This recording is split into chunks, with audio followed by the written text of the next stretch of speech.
महाराष्ट्र में विधानसभा चुनाव बुधवार को समाप्त हो गया। राज्य की 288 सीटों पर एक चरण में हुए मतदान में 65.8% वोट पड़े। सभी वोटों के परिणाम 23 नवंबर को घोषित किए जाएंगे। वहीं चुनाव खत्म होने के बाद 1 दर्जन एग्जिट पोल सामने आए हैं। अधिकांश एग्जिट पोल में महाराष्ट्र में महायुति की सरकार बनती दिख रही है। इससे महायुति में शामिल दलों में खुशी की लहर आई है।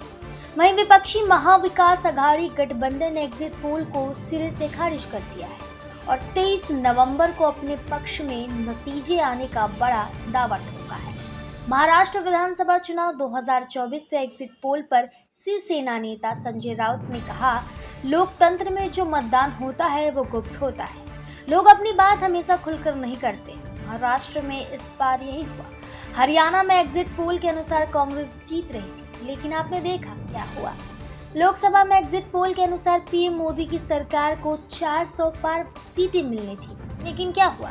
23 तारीख को 10-11 बजे तक पूरा फैसला आ जाएगा। हम 160-165 सीट जीत रहे हैं। राज्यसभा सांसद संजय राउत ने आगे कहा, इस देश में एग्जिट पोल एक फ्रॉड है। हमने लोकसभा चुनाव के दौरान एग्जिट पोल के 400 पार आंकड़े देखे हैं। हमने हरियाणा चुनाव में कांग्रेस को 60 के पार देखा है। अब वे महाराष्ट्र का डेटा दे रहे हैं। एग्जिट पोल पर भरोसा न करें। हम एमवीए 160 सीटें जीत रहे हैं और राज्य में महाविकास अघाड़ी सरकार ही बनाएगी। इससे पहले महाराष्ट्र कांग्रेस अध्यक्ष और साकोली विधानसभा सीट से कांग्रेस उम्मीदवार नाना पोटले ने एग्जिट पोल को खारिज कर दिया। उन्होंने भी कहा, महाराष्ट्र में लोगों में न्यूज और उससे महायुति गठबंधन के लिए गुस्सा है, जो लोगों ने अपने वोट के माध्यम से जाहिर किया है। महाराष्ट्र में वोट प्रतिशत बढ़ा है। महाराष्ट्र में एमवीए बहुमत के साथ सत्ता में आएगी। महाराष्ट्र में विधानसभा की 288 सीटें हैं और यहां सरकार बनाने के लिए 145 सीटों की जरूरत है।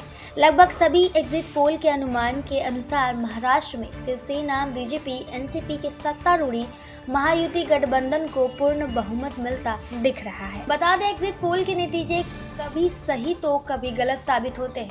यह केवल अनुमान होता है। 2024 लोकसभा चुनाव में लगभग सभी एग्जिट पोल के अनुमान गलत साबित हुए। एग्जिट पोल में बीजेपी को अपने दम पर स्पष्ट बहुमत का अनुभव जताया गया था। हालांकि नतीजे काफी उल्टे थे। हालांकि एनडीए देश में सरकार बनाने में सफल रही, लेकिन एनडीए गठबंधन को केवल 292 सीटें ही मिली थी। वहीं विपक्ष के इंडिया गठबंधन को 232 सीटों पर जीत मिली।